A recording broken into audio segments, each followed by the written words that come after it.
আপনি সামগ্রিকভাবে ঢাকা শহরের নিরাপত্তা রাখার জন্য নিরলসভাবে পরিশ্রম করছেন, তার একটা দৃষ্টান্ত আমাদেরকে জানিয়েছেন।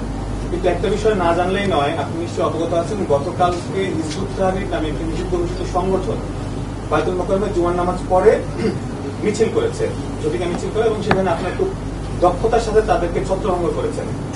এখন আমার প্রশ্নটা হলো যে তাদের কার্যক্রম দীর্ঘদিন ধরে চলছে, তারা রাস্তায় অলিগলিতে বিভিন্ন জায়গায় পোস্টারিং করছে, সেক্ষেত্রে কি আপনার যে গোয়েন্দা বাহিনী রয়েছে বা গোয়েন্দা সংস্থা রয়েছে, তারা কি তাদেরকে মনিটরিং বা নিয়ন্ত্রণ করতে ব্যর্থ?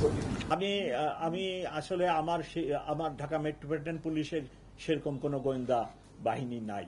কারণ আপনারা যেটাকে আমার বাম পাশে বসা রেজা ডিবি প্রধান যাকে গোয়েন্দা বলেন, ঠিক ওই অর্থে তারা গোয়েন্দা না। গোয়েন্দা বাহিনীর প্রধান কাজ হচ্ছে অগ্রিম ইন্টেলিজেন্স কালেকশন। তো আমার পাশে যিনি বসা আছে, আমার যে বিভাগ ডিবি, তারা মূলত ক্রিমিনালদের নিয়ে কাজ করে এবং ক্রিমিনাল অ্যারেস্ট, ক্রিমিনাল ইন্টেলিজেন্স এটা নিয়ে কাজ করে, আর ওটা ছিল ভিন্ন।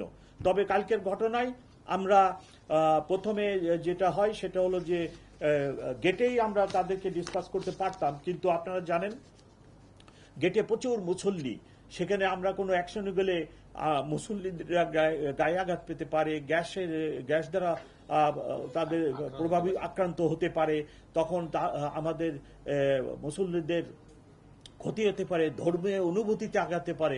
এর জন্য অত্যন্ত সূক্ষ্মভাবে আমাদেরকে চিন্তা ভাবনা করে যখন তাদেরকে বাইফার্গেট করা হয়েছে, ঠিক পল্টন মোড়ের থেকে যখন বিজয়নগরের দিকে মোড় নিতেই গেছে, তখনই আমরা অ্যাকশনে গেছি এবং তাদেরকে ডিসপার্স করছি।